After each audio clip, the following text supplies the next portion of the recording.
Now, the Umkhonto WeSizwe Military Veterans Association staged a protest early this morning on roads leading to the OR Tambo International Airport in Ekhurhuleni. Recently, the MKMVA staged a protest outside party offices blockading the N3 in Durban. The MK veterans are accusing the party of turning a blind eye to their plight, saying the ANC is not doing enough to improve their living conditions. To talk to us more on this, we are joined by MKMVA's on the grievances of the MKMVA Association's National Chairperson, Kebby Maphatsoe. Mr. Maphatsoe, thank you very much indeed for joining us on SABC News Channel. On the agenda, please brief us. This morning, what was the reason behind this protest in Ekhurhuleni? Morning, Taviso and your viewers. The events that you see unfolding from KZN today is Ekhurhuleni. It's a program of action of MKMVA that they have taken, that we must be able to take our grievances now straight to the ANC offices, because it has been long that resolutions have been passed regarding the plight of the welfare.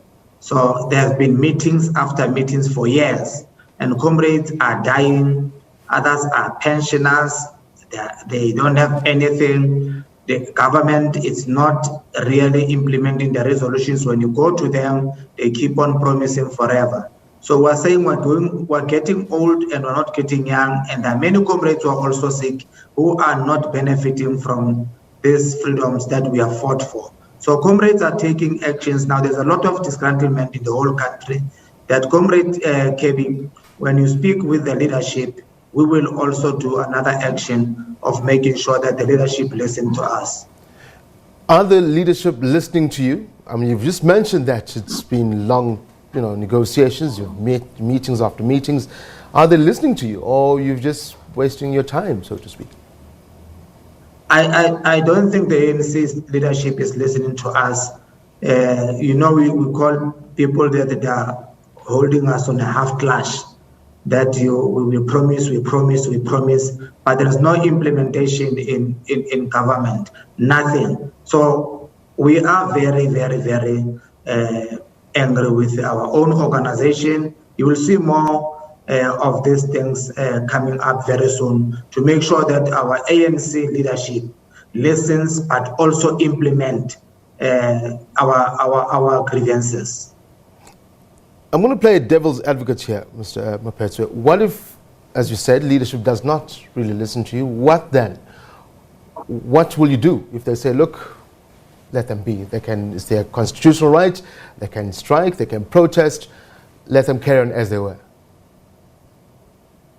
I don't think the ANC that we belong to will keep a close eye or dig their heads in the sand as if there is nothing happening about the ex-combatants. So we think the ANC leadership will listen to us. These are the steps that we are taking to the ANC to listen to us. What will happen after that if they don't implement but keep on listening? We'll be going to the conference very soon, and we're going to take very radical resolutions regarding the plight, but also of the unity of the ANC and the complaints that have been raised by our people. Mr. Maphatsoe, since this morning strike, is it still on? Is the protest on? We heard from our colleague Rob Byrne that the streets are open, traffic is flowing around that area at the OR Tambo International Airport. Is it still on, or are you going to continue anytime soon, or was this a one-day thing? It was a one-day thing, but comrades, they want to move from the freeway to Chairperson offices of the mayor to hand over the memorandum there. So I think they are on their way to the office of the mayor. It was not to literally close it forever, but it was just to raise an issue that, look, listen to us. That's why I'm saying that the other resolutions that we'll take, if they don't listen to the ANC, we will discuss and give you information at the correct time. National Chairperson Kebby Maphatsoe of the MKMVA, thank you very much indeed for joining us right here on the agenda on SABC News Channel. Take a quick ad break, stay with us. More news to follow after this. We'll try and check in on Mamelodi Sundowns. I was asked a question, has it ever happened before that a team has two head coaches?